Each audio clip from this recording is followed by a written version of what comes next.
প্রিয় সপ্তম শ্রেণীর শিক্ষার্থীরা, শুভেচ্ছা নিও। আজকে আমি তোমাদের বিজ্ঞান বিষয়ের নতুন বই থেকে দশম অধ্যায় এর ১১০ পৃষ্ঠা থেকে সৃজনশীল প্রশ্ন ১ সমাধান করে দেব। প্রথমে তোমাদের বলবো, যারা আমার চ্যানেলটি সাবস্ক্রাইব করো নাই তারা আমার চ্যানেলটি সাবস্ক্রাইব করবে এবং আমার সাথে থাকবে। তাহলে চলো আমরা ক্লাস শুরু করি। বিজ্ঞান পৃষ্ঠা ১১০, সৃজনশীল প্রশ্ন ১। সামিয়ার নিকট একটি দণ্ড চুম্বক আছে। সে ঘর্ষণ প্রক্রিয়ায় একটি চুম্বক ও বৈদ্যুতিক পদ্ধতিতে আরেকটি চুম্বক তৈরি করল। প্রথম প্রশ্ন, চুম্বক পদার্থ কাকে বলে? দ্বিতীয় প্রশ্ন, পৃথিবী একটি বিরাট চুম্বক, ব্যাখ্যা করো।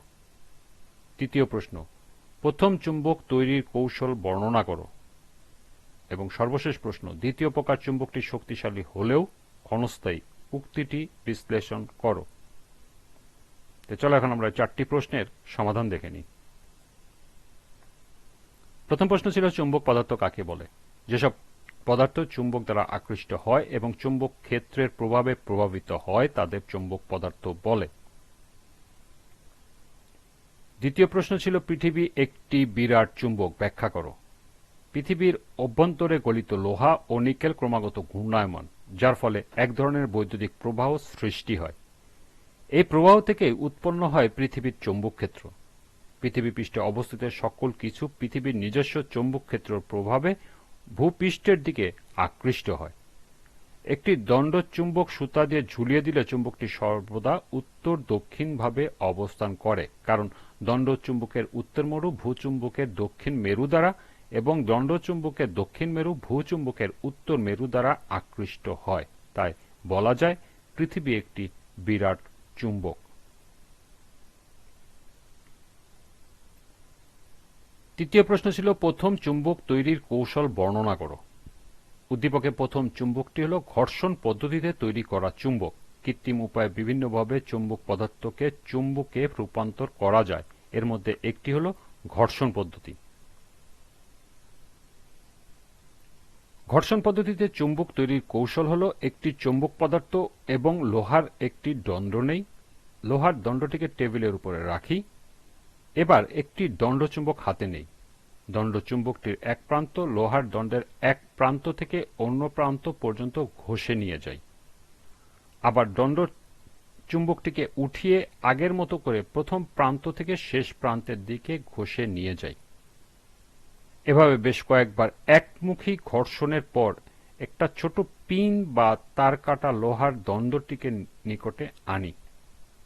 দেখা যাবে পিন বা তার কাটাটি লোহার দণ্ডের দ্বারা আকৃষ্ট হচ্ছে,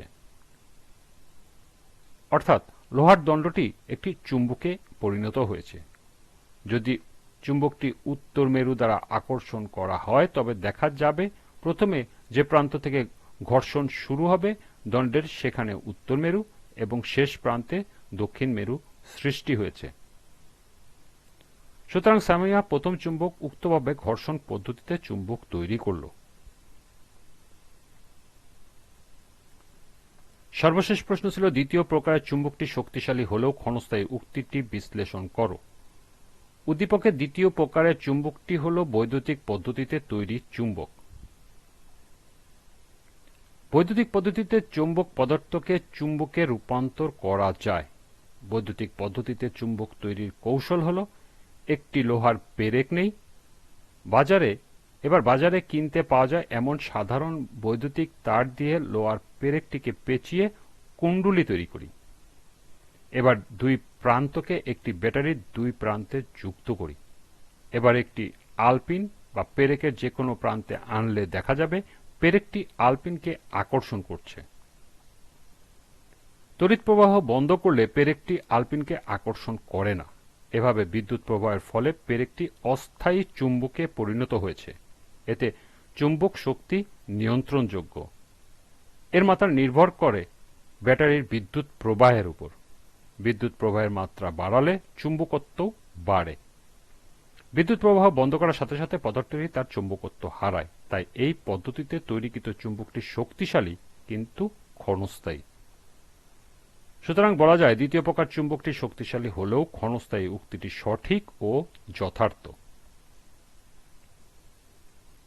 এই ছিল ১১০ পৃষ্ঠার ১ নং সৃজনশীল প্রশ্নের সমাধান। আজকের ক্লাসটি এ পর্যন্তই।